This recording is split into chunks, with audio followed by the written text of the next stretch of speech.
Jornalismo com credibilidade. 87,9.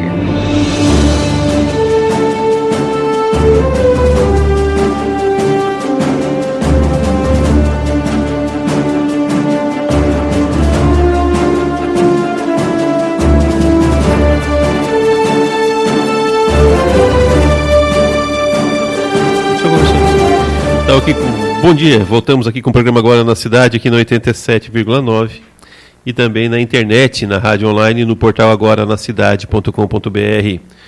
O programa Agora na Cidade, o Mário se ambientar aqui, é o programa que veio da internet, né? Veio do nosso jornal online pro rádio lá nos 3 anos atrás já, faz 3 anos de programa já também. A gente foi ambientando aqui, foi se espalhando, vamos dizer assim, e nesse horário do início da manhã, com a gente aqui no 87,9. E você que já acompanha a gente, já está acostumado com esse horário de noticiário e de entrevista também. A gente tirou o Mário da rotina dele, estava na corrida boa, mas tirou um tempinho para vir contar para a gente um pouquinho dessa história, porque é um fato muito importante que vai acontecer nesse sábado aqui na Praça Fernando Zanata. E o Mário estava contando um pouquinho para mim ontem sobre esse fato, para a gente poder escrever alguma coisa. E eu disse, não, Mário, antes de eu escrever, então tu vai contar essa história no rádio também, para a nossa audiência, para poder fazer esse convite adequadamente aí para os nossos munícipes aí saber o que está acontecendo, que não é só mais um enfeite para a praça, né? É uma história muito interessante que tem em volta ali. Eu converso então com o Mário Alves, eu sou da família Alves também, o Mário Alves Pereira. Bom dia, Mário. Essa distância aqui está bacana, se conseguir deixar assim, mais próximo um pouquinho. Aí, é só conversar livremente agora. Bom dia aos teleouvintes, agora também na internet, né? Então, estamos aqui para falar um pouquinho sobre o nosso projeto, né, que teve uma saga para a gente chegar até a materializar o projeto, né? Então, começamos com bastante dificuldade, né, em busca de informações. E, na verdade, esse tipo de situação normalmente nasce do bate-papo mesmo, né? Nasce de uma conversa, nasce de uma situação, de uma demanda, de uma curiosidade, e isso vai desenvolvendo, vai buscando e vai trazendo mais e mais informação. E quando encontra umas pessoas de atitude como o Mário, como a Danda, como outros membros da cultura ali, o presidente Paulo Vitor também contribuiu bastante enquanto funcionário da cultura do mandato anterior, né, todo o apoio do mandato anterior e também agora do Eduardo para concretizar essa última parte, né? Então, quando uma ideia cai num terreno fértil, né, eu acho que daí ela consegue...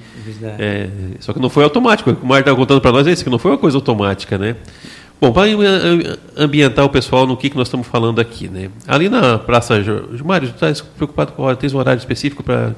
Um limite? Não, a gente pode ir. Porque eu brinco que nós temos todo o tempo do mundo até as 9h30, nós. Não. Nós temos até as 9 já dá para a gente ficar. Bacana. Assim, eu tenho um outro compromisso depois. Perfeito, então.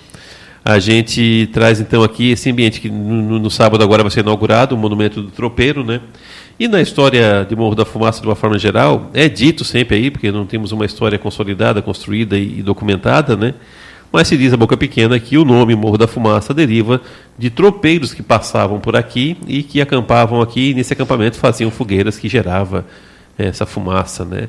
A atrelada neblina característica da nossa região formava então essa névoa aí, e o pessoal referenciava aqui o Morro do Hospital como um Morro da Fumaça. Essa história rasa que a gente ouviu, eu comentava com o Mário ontem, né? Que essa história rasa culminou numa pesquisa aí. Depois o Mário achou alguns vínculos familiares, né, nessa história, né, e conseguiu aí fazer um rastreio dessa história, culminando nesse monumento. Conta um pouquinho dessa saga. Pois então, essa ideia do tropeirismo sempre me mexeu comigo. E eu moro aqui há 33 anos, moramos em Criciúma também por 6 anos, quando nós viemos do Rio Grande do Sul, e... viemos por uma motivação não muito boa, que eu tive o meu filho mais velho veio a falecer de câncer, então a gente ficou muito mexido, a família, né? Como já tínhamos familiares aqui da minha esposa, viemos para cá, começar uma nova vida, enfim, né? Uma guinada na vida. Trabalhamos com turismo lá, minha vida toda, no hotel, agência de turismo, enfim. Todo aquele desenvolvimento e crescimento de Gramado, aquela região, Bento Gonçalves, ali, quando estava aflorando para o turismo.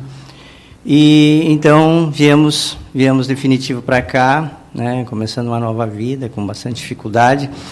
Mas aí, como eu sou filho da cidade de Vacaria, do Rio Grande do Sul, que é a divisa com Lages, né, Santa Catarina, chama-se até Porteira do Rio Grande, é a cidade de Vacaria.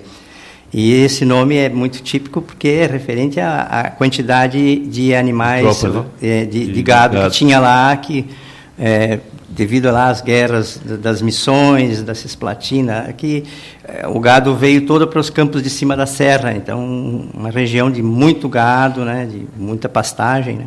Enfim, eu só estou contando isso para mim poder chegar ao ponto. E aí, nessa minha infância lá em Vacaria, eu tive experiências assim no interior, na vivência de campo mesmo, né? Eu estudava, claro, na cidade, mas nas férias eu sempre ficava na casa dos meus tios, numa fazenda, que ele era peão. Então, é um peão que trabalhava ele sozinho, com 6 cachorros, cuidando de uma boiada, assim, uma criação de uma fazenda enorme, com 5 invernadas. Você imagina um tropeiro, um homem que era tropeiro também. Então, ele sempre contava histórias de tropeadas para a gente. Eu lá tinha 8, 10 anos naquela época. Meu avô também era lambrador, né? Lambrador é aquele que faz cercas, taipas, né? Nas fazendas. É uma vida muito, assim, difícil. Mas a gente aprendeu a conviver com isso. Então, eu ajudava meu avô, cheguei a ajudar meu avô a fazer cerca no meio de pastagens nos campos, lá nas fazendas, onde que os animais nunca tinham visto gente, né? Só viam o peão. Então, essas experiências sempre me trouxeram boas lembranças. Hoje, rememorando, assim, dá uma certa nostalgia. Mas esses tempos foram de grande aprendizado para mim. Com 12 anos, eu trabalhava na lida com meu tio, com meu avô, enfim.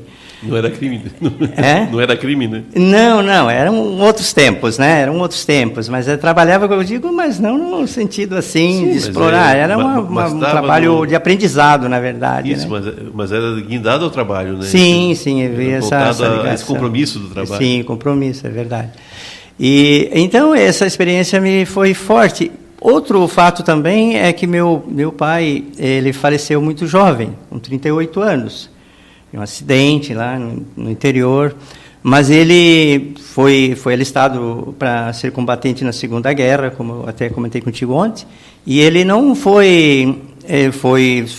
fez treinamento tudo, mas não chegou a embarcar para as frentes, né? E quando 1945 encerrou a guerra, e ele foi no período que ele estava ali meio que se alistando, né? Que estava na lista para ser um dos pracinhas, acabou não sendo preciso. Estava na lista, exato. Mas enfim, daí ele a vida dele do interior, né, homem pobre, né, de poucas posses, né? Aí ele trabalhava como tropeiro também. Como nós morávamos nas margens do Rio Pelotas, ali próximos, né? Aí ele era chamado no termo gaúcho, no linguajar gaúcho, é vaquiano, que é a pessoa responsável por conhecer caminhos, passagens, o passo, como se diz, né? Quando se passa um rio, atravessa um rio, se diz passo, né? Tanto que tem tantos lugares que se chama passo, né? Passo do Socorro, Passo da Areia, Passo do Morro, Passo da Chapada. Então, tem vários nomes assim. E ele era o responsável por ajudar a atravessar as tropas de mulas que passavam dali, que nessa época ainda iam muitas mulas para Sorocaba, né? Que vinham de Viamão, Cruz Alta, né? Que eram os maiores criadores de mulas, que vinham da Argentina, atravessavam até Sorocaba, que era... O tropeiro que a gente está citando aqui é porque hoje um manejo de gado hoje embarca num caminhão, ou no navio, ou de alguma forma, e vai. Se for levar o bicho vivo, né, em alguns manejos, é isso, né, que vai sendo feito, né? Hoje o transporte é outro, né, mas na época não tinha. Então o gado era transportado em tropas, né? Caminhando, andando. Em tropas, né? Caminhando. Cara, o trecho de Cruz Alta, Sorocaba, era um período grande de estrada. Porque se a gente for falar de tropeirismo assim de uma maneira é muito amplo, como nós falamos, ele demanda desde a colonização do Brasil, né? Então desde os bandeirantes, Que tropeiro, né, a palavra tropeiro, ela tem um significado muito vasto, né? E essa Sorocaba ali era o centro da comercialização de mulas, porque dali eram treinados em Sorocaba, vendidos, era o grande centro, para enviar essas mulas para as minas de Minas Gerais para trabalhar na exploração do ouro, né? Para trabalhar com carga, vamos dizer assim. Né? Os animais de carga para a exploração das minas, né? Porque tinham acabado as minas de Potosí, na Bolívia, ali no Rio da Prata, então sobrou muitos animais. Quando acabou essa exploração das minas da Bolívia, acabou sobrando muitas mulas, e esse centro de ocupação foi Sorocaba. Né? Animais já treinados, alguns, e outros que viraram para treino ali. Então, mas eu estou um pouco desviando, mas é importante saber o quanto foi importante os tropeiros. Essa atividade é importante. Era uma atividade comum, como hoje nós temos os transportadores, os caminhoneiros, né? Naquela época, você imagina essa quantidade de caminhoneiros hoje e a quantidade de tropeiros que tinha há tempos atrás, né? Tudo era transportado por cargas, por mulas, né?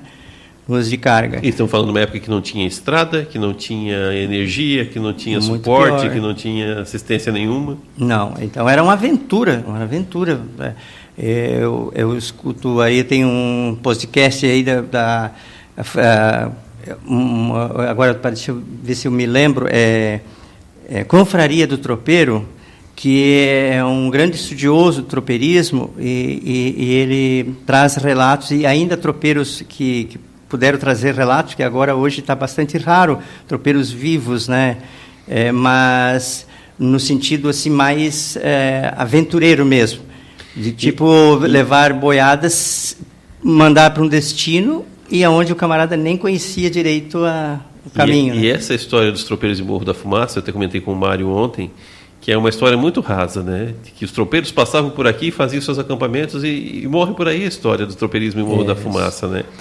E aprofundando um pouquinho, o Mário acabou, como ele falou, que quem conta essas histórias são os tropeiros antigos, né?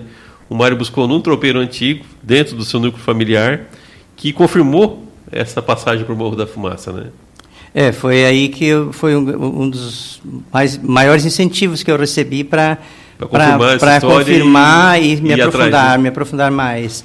Então, nessas histórias de tropeiro, eu visitando um tio meu em Vacaria, depois de longo tempo, que é a minha cidade natal, então eu já morava aqui, aí eu sempre visitava os meus parentes mais distantes, né? E esse meu tio já estava com uma idade muito avançada, eu fui fazer uma visita e aí ele me perguntou onde é que eu morava, e eu falei que eu moro numa cidade pequena, próximo de Criciúma, dando como referência, né, no sul de Santa Catarina. Não vai conhecer a nossa cidade? Eu imaginei que ele não conhecesse nossa cidade, né? Aí ele disse, mas me diga o nome da tua cidade que tu mora. E eu disse, é Morro da Fumaça, é uma cidade pequena. Aí ele disse, mas eu conheço essa cidade. Ele me falou, conheço, eu já tive lá. Aí eu comecei a perguntar para ele, como o senhor esteve lá? Como? Foi dando a corda dele. E aí ele contou que ele esteve aqui para receber um acerto de uma venda de tropa de gado, que o pai dele teria feito, né, que era o seu Chico Guazelli. Guazelli eu tenho um tio dele que foi governador do Rio Grande do Sul, né, Simval Guazelli.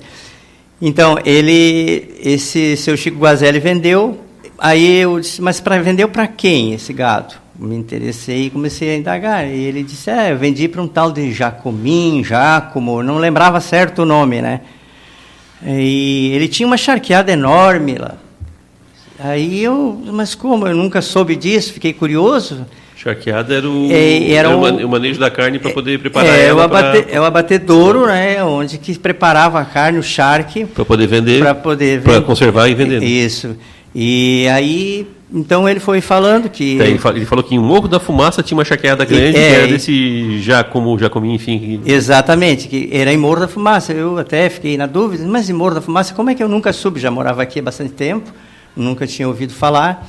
Ele disse, não, mas pode perguntar, vai pesquisar, que que era lá sim, porque eu me lembro, porque é por causa que tinha muito mosquito. Ele disse que era o lugar que tinha muito mosquito, né? Aí eu disse, mas como assim?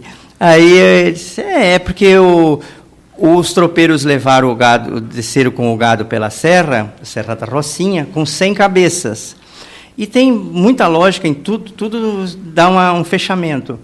Porque uma tropeada com mais de 100 animais é praticamente impossível de serra abaixo. Pelas condições, e na época muito mais ainda, porque eram trilhas, gado assim, praticamente selvagens, né, que eram muito chucros, né? E aquele gado rústico que existia no Rio Grande do Sul, que é o gado franqueiro, aquele gado da aspa grande. Não existia hoje o Nelore, essas raças Jersey, que nós temos aí, não tinha, né? Então ele disse que aí era nessa condição, vieram 100 cabeças e depois os tropeiros traziam 100 e voltavam para buscar mais 100.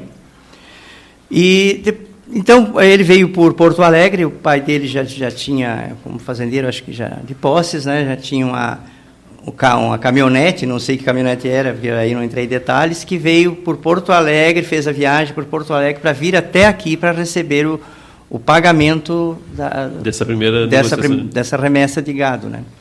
E aí foi que aconteceu que ele ficou dentro da caminhonete, que ele chegou na madrugada aqui e aí tinha muito mosquito, ele não conseguia dormir, aí ficou, os mosquitos me charquearam lá. Porque e a gente sabe que Morro da Fumaça está aqui numa várzea, próximo ao Rio Uruçanga. Então é muito úmido, né? Era antigamente, né? Porque não tinha mata. E aí a justificativa que o seu Bertinho, ele confirmou isso, que dizia que os tropeiros acampavam em cima do morro por causa da dificuldade de ficar aqui embaixo, muito úmido, né? Muitos mosquitos. Aí lá em cima, então, era mais arejado, mais tranquilo, né? Seco. E ali em cima também tem uma grande laje, né? Não sei se vocês já observou, uma grande laje que Morro da Fumaça tem essa laje que ela se estende, né? Os geólogos dizem que ela se estende até lá no bairro Graziella, né? Mas em cima dessa laje tem toda essa argila, esse material, né? Enfim, mas aí o que justifica, né, os tropeiros e toda essa história que a gente ouvia, muito raso como tu falasse, que eles acampavam ali em cima, tem uma justificativa, e a justificativa realmente é essa. E esse acampamento era tão frequente que os fogos nem se apagavam. Aí ficava lá, como a gente chama, o pai de fogo, ficava lá uma grande tora na brasa, queimando. Aí chegava saía um grupo, daqui a pouco voltava outro ali, levantava o fogo, já fazia seu acampamento ali mesmo, né? Então, alimentando aquele fogo, permanecia sempre aceso. E a gente também fica curioso com o nome Rua do Fogo, né? Que é o Sangão, E as tropeadas eram, em média, assim, períodos de descanso de 15 a 20 quilômetros, que é o que o animal anda a passo, que é a média de 6 léguas por hora, né?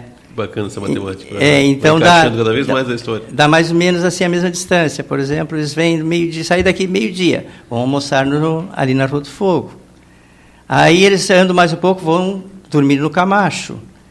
E assim surgiram as vilas, porque os tropeiros, quando eles chegavam, eles traziam, não eram assim poucos. Eles normalmente, quando saíam da serra, eles se juntavam em grupos para poder manejar o gado, enfim, que traziam, ou os próprios alimentos que eles comercializavam aqui, né, os produtos. Hoje o caminhoneiro vai sozinho porque o caminhão faz todo o trabalho. Mas antigamente não, então um tropeiro não vinha sozinho, ele vinha com 6, 7 pessoas. Ou mais até. Aí então, agora no livro do Centenário de Estação Cocal, foi o livro que me trouxe bastante referência, tem assim umas informações com nomes de pessoas. Então nós temos ali o seu Luiz de Roque, que é o pai do Maneca de Roque, a família de Roque, enfim, né? E ele foi um homem muito importante no tropeirismo. Ele que começou a movimentar as pessoas daqui de baixo para buscar gado lá em cima. Tinha grupos que nasceram aqui. Então, tropeiros não são necessariamente lá de cima da serra. São pessoas que fazem tropas, que promovem tropas. Tinha um fluxo que trazia e que buscava também. Que buscava também. E aí o seu Luiz de Roque, ele movimentava um grupo de pessoas, que eram mais ou menos 15 pessoas, que subiam a serra para comercializar. Todos iam comercializar. Cada um tinha um produto. Comprava um lote de gado, outros compravam mais um lote, e eles se juntavam para trazer esse gado todo andando, né? Pelos custos e pela... Não tinha... Era a forma. Era a forma mais fácil de fazer, né? Então, veja que era uma movimentação que movimentava um grupo, uma vila, um lugar. Engraçado que nossa região aqui hoje ela era muito próxima do Rio Grande do Sul por conta desse movimento natural, né? E com as estradas se distanciou. Pois é. Vacaria, que era próximo, passa a ser distante por conta da estrada, porque tem que ter a terra de areia para subir. E antes não, antes subia aqui pelo... por Lauro Miller, subia por aqui por... Agora, ficando a Serra da Rocinha ficando pronta, vai ficar melhor, né? Vai dar uma Mas tu vê que eu conversando ali com o irmão do De Roque, que é o Dolírio De Roque, lá do mercado, ele tem muita informação. Aquele homem é como se fosse uma memória de um computador ali. Ele, quando começa a falar, ele começa a dar nome, datas, sobrenome.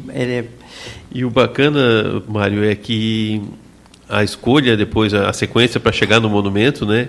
A ideia de chegar, a escolha do local de instalação do monumento nesse enredo histórico tem uma importância grande, né? Que é a venda do seu Fernando Zanata, que é o prédio amarelo que tem ali até hoje, né? Era a venda dele, e era a venda onde era o centro comercial, né? Onde os tropeiros provavelmente vinham trazer algumas coisas, buscar algumas coisas, né? Então, ou seja, o centro nervoso desse movimento era bem aquela região na frente da casa que hoje é a praça, que é onde vai estar o monumento. Realmente ficou um local privilegiado, assim, né? Em termos de originalidade, de história, não, foi muito bom, ali, muito oportuno. Que é o caminho da subida para o morro. Ali... falando com algumas pessoas da minha idade, na faixa de 60, 70 anos, lembram, né? Então, você veja que é logo ali, eles lembram de ver os tropeiros ali em volta, com as mulas de carga, carregados com queijo. Aí, não só o Fernando Zanata, porque o Fernando Zanata veio depois, mas o José Sequinel, que teve o primeiro comércio aqui, que era próximo onde seria a charqueada. Essa charqueada ela estava localizada ali onde que tem aquele espaço onde tem a Farmacinales. Ali era a casa do Giacomo Serafim. Para cá, para lá de cá. A casa do Giacomo Serafim era onde tem a farmácia. Era uma casa muito bonita. E o Giacomo Serafim era um dos homens mais ricos aqui da região. Esse que era o dono da charqueada. Mas ele tinha outros sócios, que era o Luiz de Roque e também o Antônio de Costa, que nos livros de pesquisas e registros... A casa do São Antônio, que é para aquela região ali também. O Antônio de Costa também era proprietário da região ali. Nós encontramos que o maior pecuarista, no começo do século XX, ali, nos anos 30, 40, era Antônio de Costa. É o maior pecuarista. Então, ele tinha um contato muito grande com os tropeiros. Ele comercializava muito gado. E a gente sabe que o gado foi muito importante na construção da cidade, no desenvolvimento da vila de Morro da Fumaça, que era preciso de ter a tração animal para arar a terra.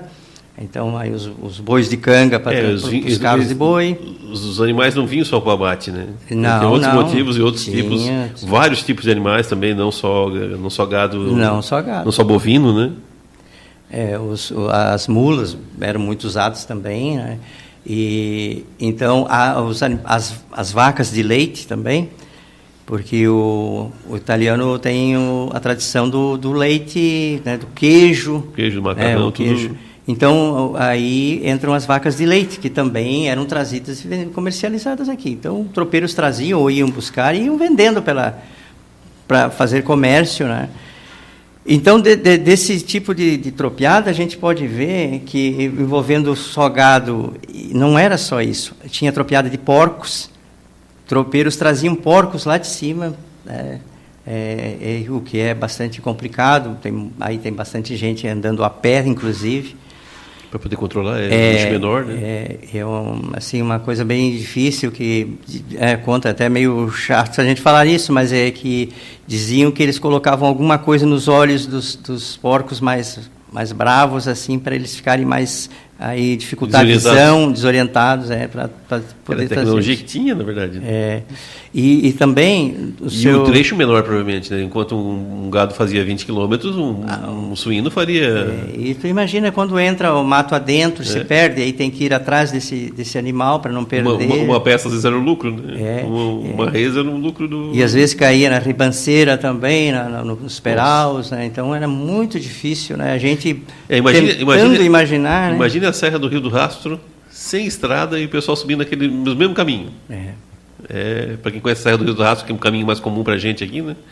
É os peral ali, e hoje na estrada. Imagina quando era uma trilha menor. E o subindo ainda se torna mais fácil do que o descer, né?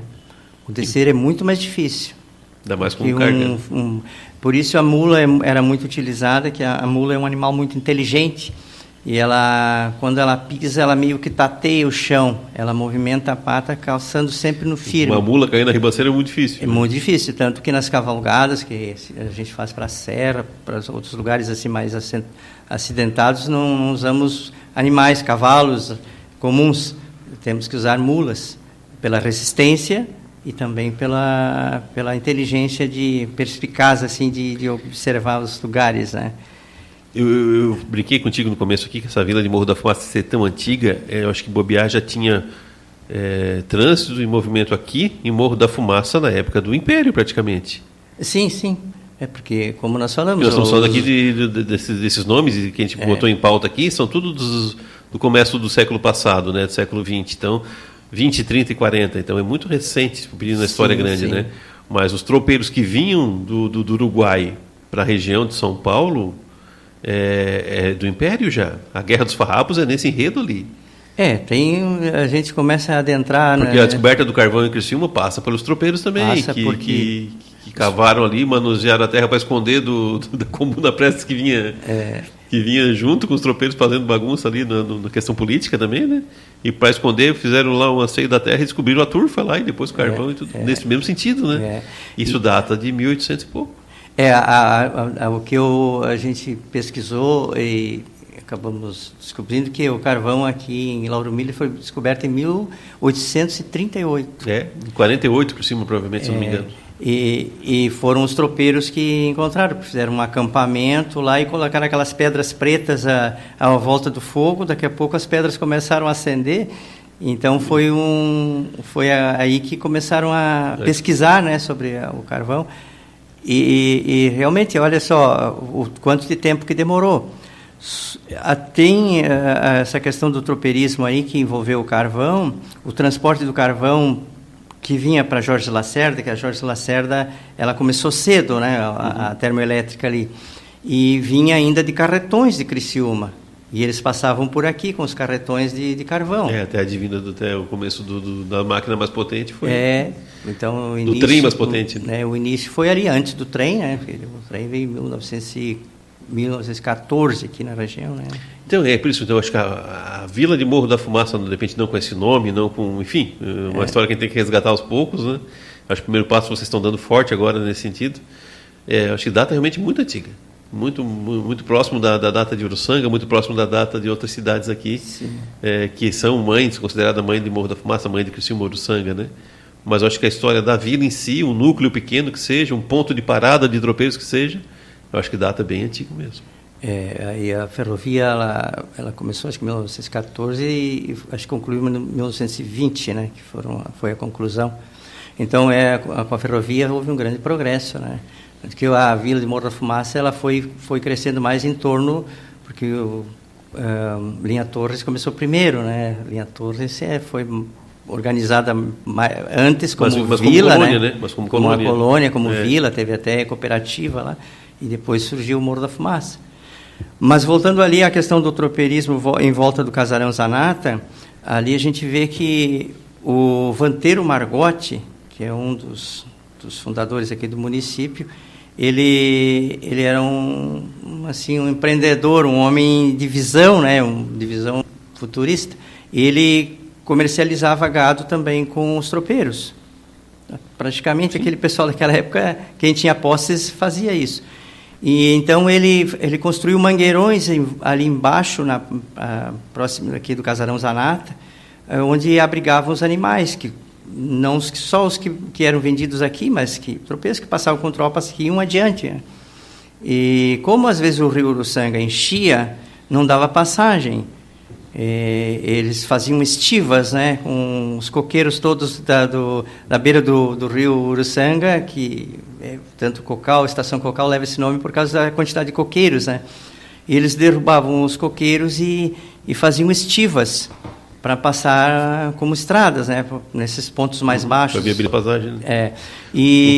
Então, quando enchia o rio Uruçanga, não dava passagem, e eles tinham que ficar por aqui, às vezes acampavam aqui, ficavam acampados semanas, até meses, quem sabe. Até baixar o rio. Até baixar o rio.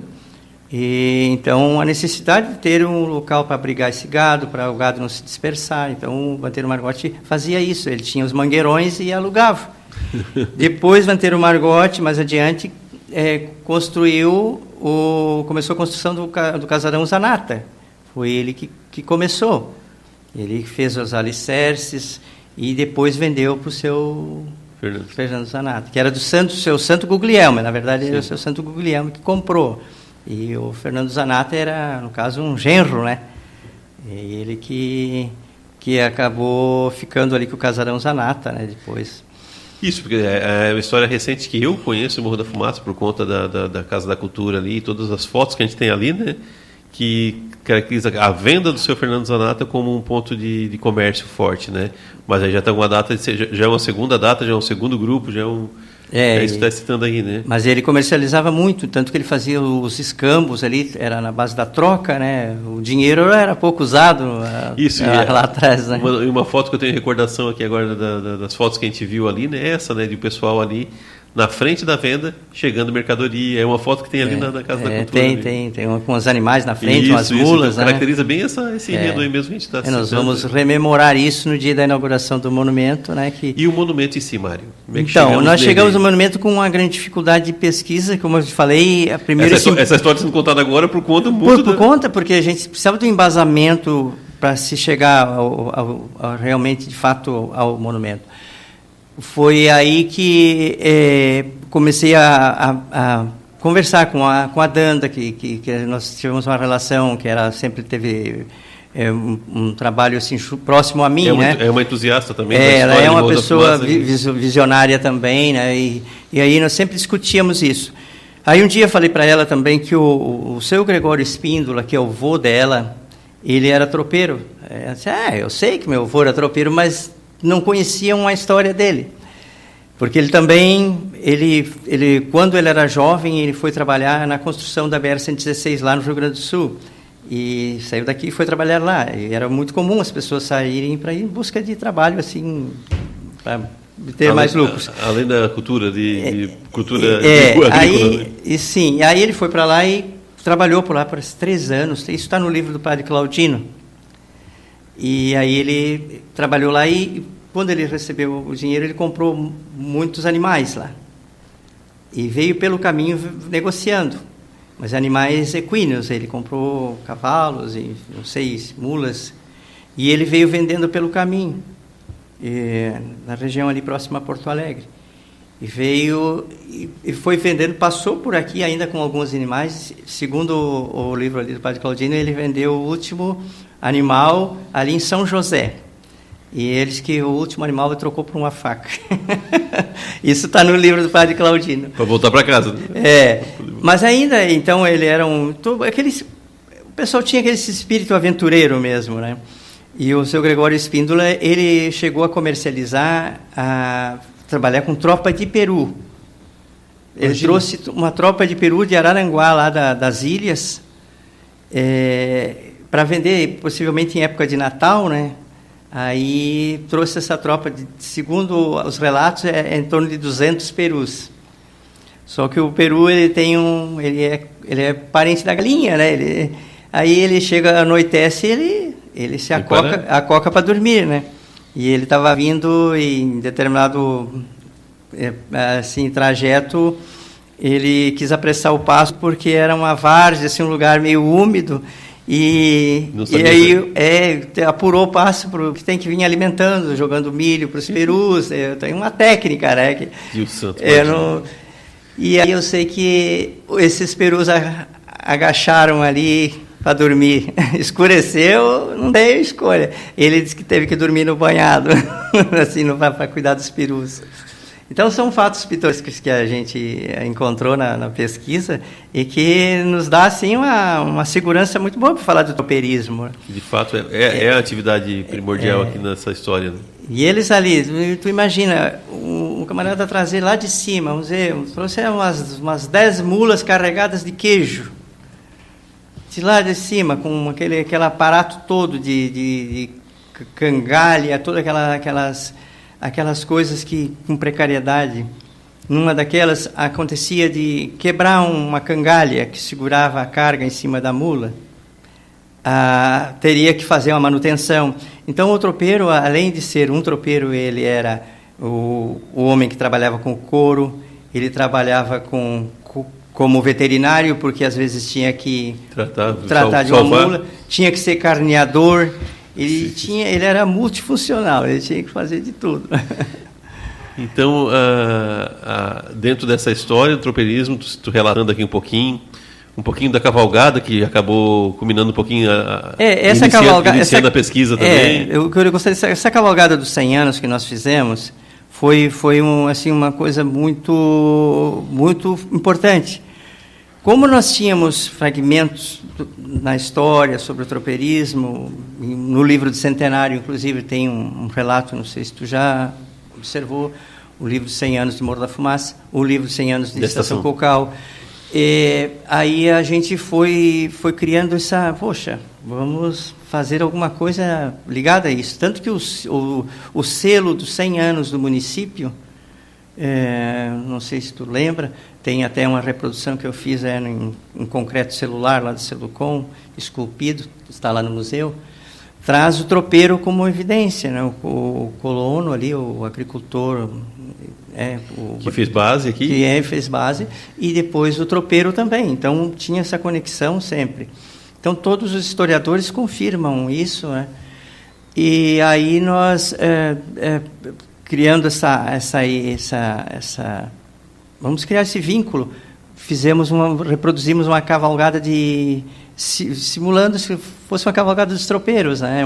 Uma tropeada. Saímos lá de Lauro Miller e viemos até Morro da Fumaça, por ocasião do centenário, né? Culminou no dia do aniversário do município aqui. Dia 20 de maio, lá, né? 20 de maio de 1910, né? Então, nós, em 2010, fizemos essa cavalgada para comemorar os 100 anos.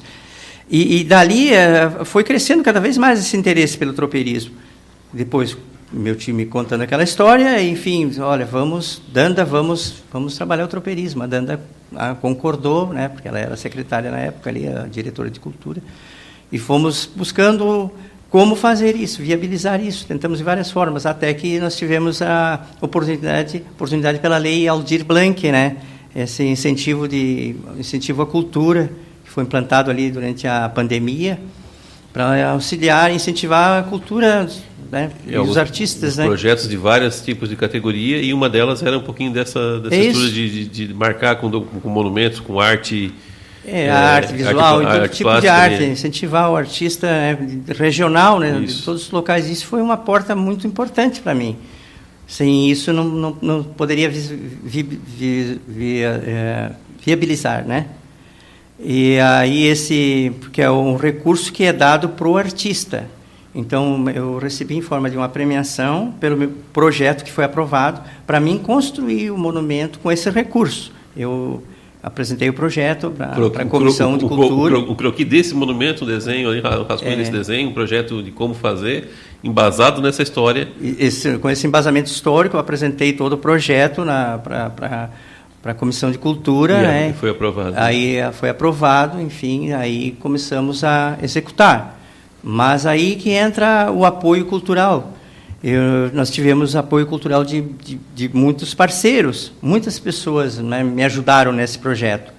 A gente parte lá da pesquisa, então precisava de um apoio de uma pessoa especialista em história, que tivesse formação acadêmica. Aí nós tivemos o apoio do Michael Marques Frasson, que eu não sei se tu conversasse com ele, mas se um dia desse tu traz ele aqui, porque é uma pessoa que tem bastante conhecimento. Paulinho Espíndola também, ele se diz que é um contador de história, mas é um homem que entende muito da nossa cultura, é um pesquisador. Família pioneira aqui na região também, né? Então acaba tendo essas histórias vindo. Então são pessoas que me ajudaram a chegar nesse objetivo. Nós temos o César, acho que tu conhece o César Pereira, que é o jornalista, escultor, ele é também polivalente. Ele é artista plástico de formação, então ele me ajudou no desenvolvimento da arte. Nós trabalhamos muito nessa arte para chegar, né, nesse resultado que nós temos ali no monumento, que, se você observar com bastante atenção, tem os movimentos dos animais ali, sim, das mulas suportando o peso. Em base inclinada, para cima. Em base inclinada, o tropeiro atento na frente, com a mula com as orelhas atentas. Então, são coisas assim, detalhes que realmente só você tendo pessoas que te ajudem, tu pode conseguir chegar a um resultado positivo, né? Aí tivemos a ajuda ali também, o apoio do nosso arquiteto, né? Que sem ele também não poderíamos realizar. E o arquiteto ali foi o Edson, né? O Edson Macari, que é um menino muito bom. Então nós modificamos muitas vezes, alteramos, e para chegar depois no resultado do corte laser, né? Que ali foi a chapa de aço Cortem. É importante eu fazer uma ressalva aqui, André, que esse aço que nós optamos é o aço Cortem. É um aço exclusivo, quase que exclusivo, para decoração, principalmente para monumentos. Ele é muito usado na ferrovia, na construção, né, de trens, né, de máquinas de trens, e também na construção de navios. É um aço específico.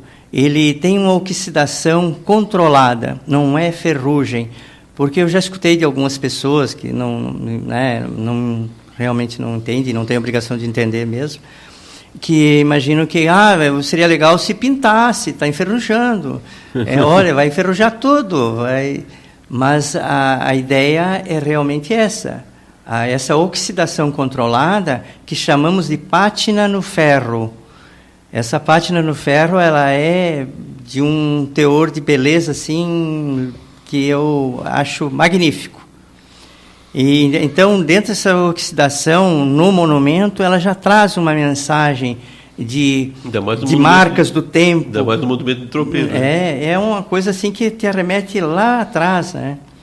Então é o aço Cortem. Eu acho que muitas pessoas vão agora saber o que é o aço Cortem. Aço Cortem, na verdade, é uma marca, né? Cortem é uma marca, mas existem outros nomes, né? Mas o mais conhecido, assim, para popularizar, é aço Cortem. Ele é feito para envelhecer sem enferrujar. Sem enferrujar. A oxidação controlada. Ele é o mais resistente na intempérie. Para construir um casco de navio, ele tem que realmente aguentar toda... aguenta maresia, aguenta outras intempéries mesmo. Intempérie é a maneira certa de falar. É verdade. E aí também a contribuição ali do nosso amigo o Marcos, professor Marcos, que ele foi a pessoa que me ajudou na correção do texto. E nós temos lá o resumo histórico na frente do monumento, cortado também na chapa laser. E esse texto ele foi muito trabalhado. Nós trabalhamos muito até chegar no texto final. Então, sem a contribuição dessas pessoas seria difícil, realmente. Então, a gente tem que sempre colocar... Não fui eu só que fiz o monumento, foi um grupo de pessoas. E aí também tem o apoio cultural dos custos, para cobrir os custos. Tivemos várias contribuições de várias formas, de vários valores. Isso que foi bacana. Nós conseguimos agregar muitas pessoas nesse projeto. Nós tivemos, por exemplo, os tijolos, o tijolo vermelho, que eu quis enaltecer a nossa cerâmica vermelha, né? E aí da cerâmica Sol Nascente, ali do Billy Coral. O corte laser foi feito pela Natreb. Nós esperamos que essa máquina, há 1 ano atrás, ela foi comprada, não tinha sido instalada. Nós vamos esperar ser instalada essa máquina para a gente cortar na Natreb, para a gente ter tudo com uma mão da comunidade, né? Então, os personagens que estão no monumento ali, o tropeiro e o gado e a mula, são cortes ali. Aquelas ferraduras no chão são também, cortes ali, e a chapa com texto, corte também ali, formato, todos ali. A chapa de cortem, de aço cortem, por ser uma especial, é muito difícil conseguir por aqui, relativamente cara, e quem nos presenteou com as chapas cortem foi a família Panhã, família do seu Getúlio Panhã. Foi na pessoa do Tulinho, não sei se vocês conhecem, sim. É o Getúlio Panhã Filho, né?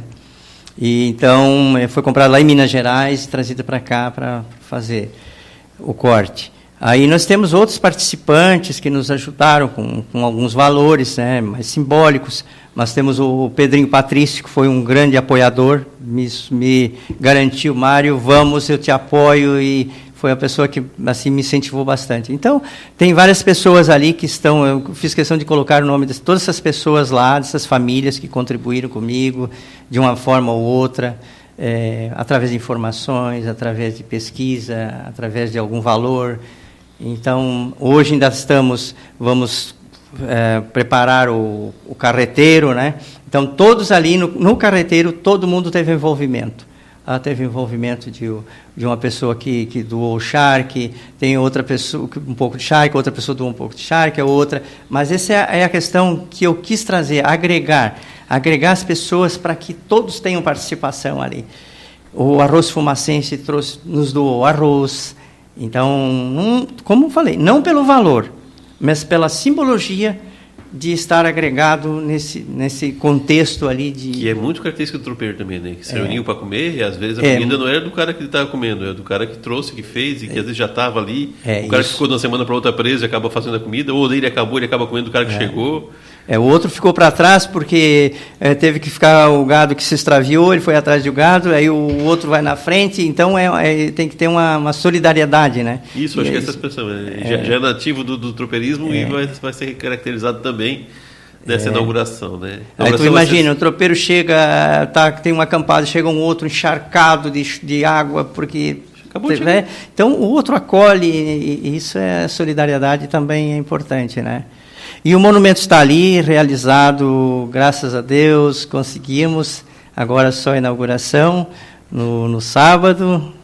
Dentro do projeto novo da Prefeitura, o Viva Morro da Fumaça, é o segundo evento desse projeto, foi o Rock na Praça no mês passado, vai ser agora o nome foi Chimarrão e Tradição, né?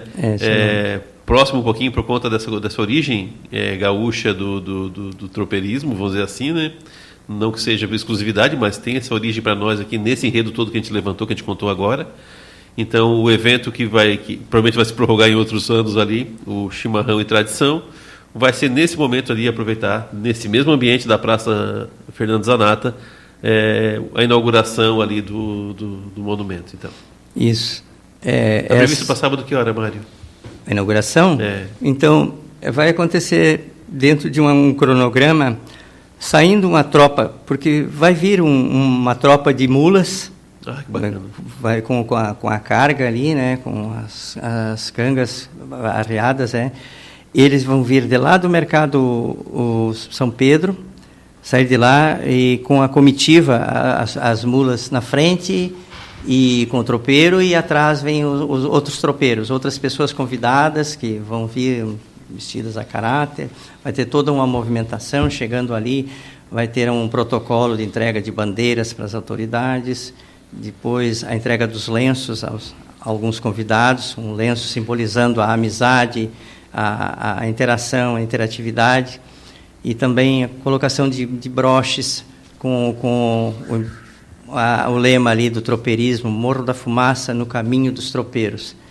Então, é uma coisa que eu acreditei e quero estimular os que vêm atrás de nós aí, que continuem com esse movimento, e como tu falasse aí, de transformar isso, quem sabe, numa festa dos tropeiros anualmente, numa data que podemos criar, que podemos agregar junto com a festa do município, mas que mantenhamos viva essa cultura do tropeirismo, que ela realmente traz um elo muito forte para Morro da Fumaça e trazendo também um ícone de cultura para nós.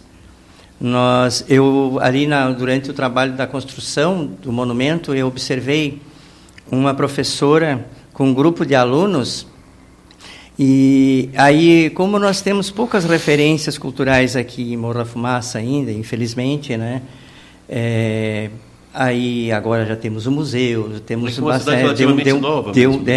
Então nós não temos muitas referências. Aí eu observei aquela professora andando ali com os alunos, ali os pequenininhos, né?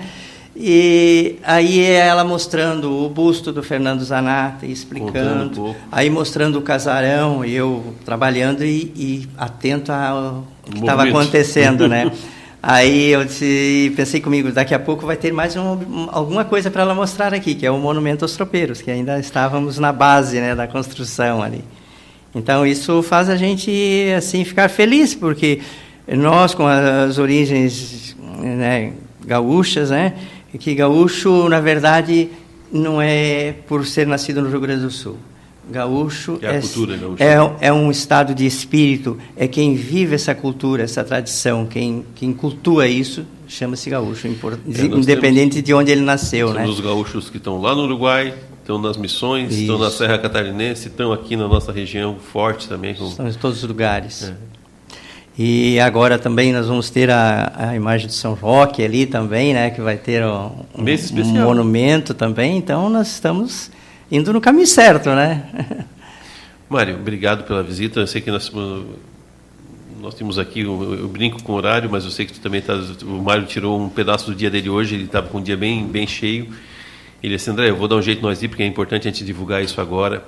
Né? Depois eu separo esse material, divulgo contigo também, a gente vai conversando depois, tá? Eu faço isso ainda o mais breve possível, para que a gente possa cada vez mais incentivar esse evento de sábado agora, né? Então a previsão é que no meio da manhã, né? Do meio da manhã para adiante, né? E a ideia é que essa festa se perdure até o final da tarde, pelo menos. Em torno de 10 horas vai ser, presume-se que seja o horário certo, porque nós temos uma programação, apresentações artísticas ali, tem grupo de... Nós tínhamos, infelizmente, um número ali de dança folclórica gaúcha realizado por crianças, mas infelizmente não puderam vir, porque uma criança parece que ficou doente. Já desarticulou o grupo. Não deu, mas são coisas assim, então a gente vai alimentar isso para as crianças, né? Que as crianças venham se incentivar e aprender bastante sobre isso, né? Meu caro, obrigado por ter tirado esse tempo para a gente aqui. Esse espaço da Rádio Comunitária, como a gente comentou um pouquinho antes de a gente entrar no ar, né? Esse espaço que é da comunidade Morro da Fumaça, né? Então, quanto mais a gente tiver esses momentos de contar essas histórias da cidade, né? A gente pretende agora, nesse segundo final de ano ainda, nessa reta final de ano, criar mais esses espaços para contação das coisas de Morro da Fumaça, né? Então, esse espaço ele é comunitário de fato, e quanto mais a comunidade estiver participando aqui desse nosso enredo, desses nossos comentários, dessas nossas programação, né, melhor, né? Então, muito obrigado por ter tirado esse tempinho e vir aqui conversar com a gente, e que esse documento vai ficar aqui também, né, um documento de áudio também, né? Para que vai agregando e buscando cada vez mais construir e confirmar essa história que a gente citou tão rasa, né? Quem sabe cada vez mais aprofundando e cada vez mais mergulhando nas raízes, né? Mas de fato com essa base histórica, né? Não de qualquer jeito, não como alguém queira, mas como de fato foi, né? Então essa busca, esse garimpo que vocês fizeram é muito importante.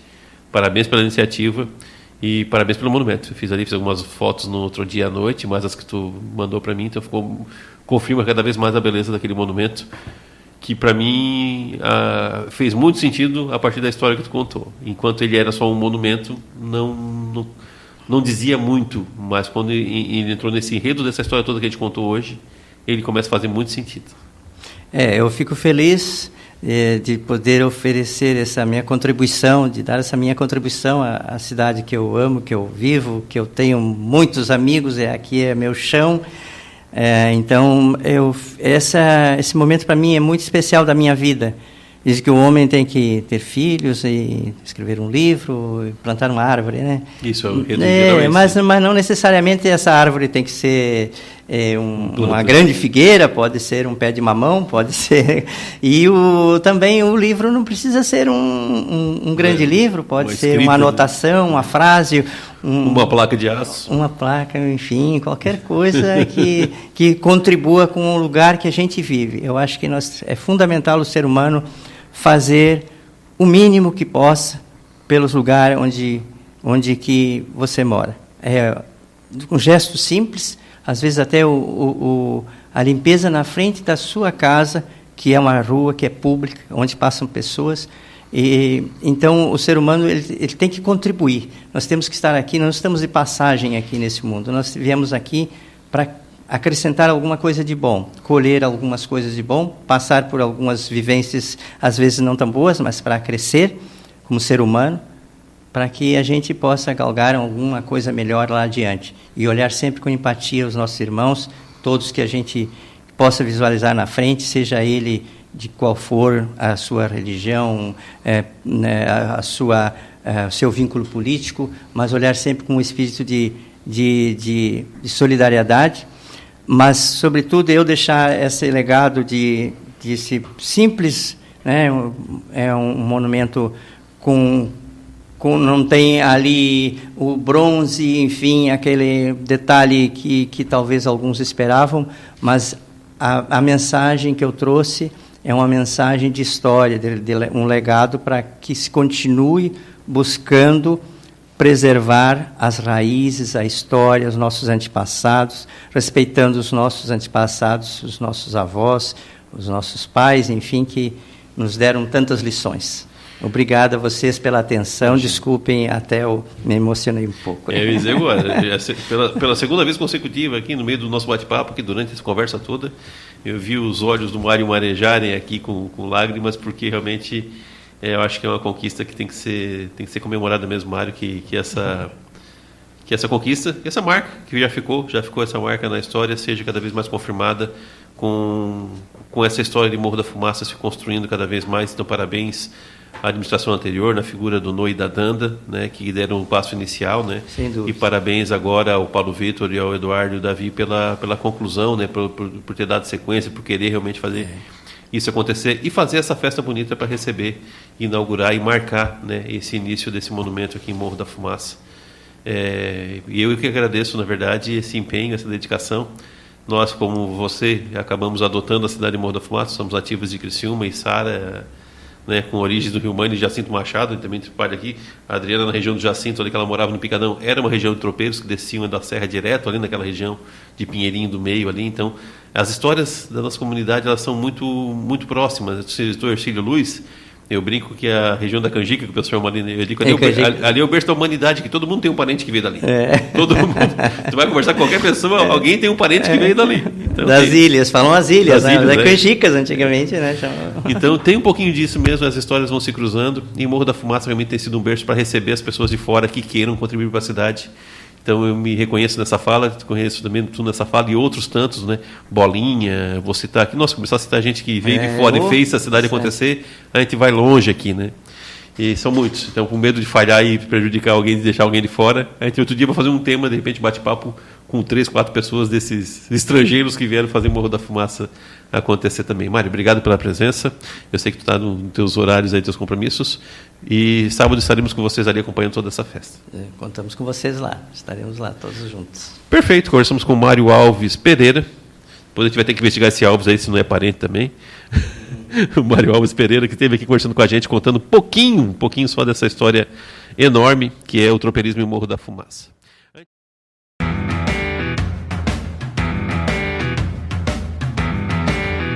Primeira edição do Chimarrão e Tradição, um evento para celebrar nossas raízes e a cultura gaúcha aqui em Morro da Fumaça. Dia 9 de agosto, a partir das 10 horas, na Praça Fernando Zanata, vai ter a inauguração do Monumento aos Tropeiros. Apresentação da Companhia de Dança Gaúcha, Turma do Tchê. Roda de chimarrão e muita comida boa. E pra fechar com chave de ouro, show com banda Jeito Safado. Do modão à vaneira, a festa tá garantida. Traga sua família e venha prestigiar esse grande evento com a gente. Chimarrão e Tradição, dia 9/8, esperamos por você. O amor tem tropa, canta, dança e da laça, alô Santa Catarina, alô Morro da Fumaça. Na barraca da Galega tem todo tipo de arreio, o pessoal da Carneberg faz fumaça bem no meio, e o grupo Fandagaço chega fazendo floreio, e quem dança de a cavalo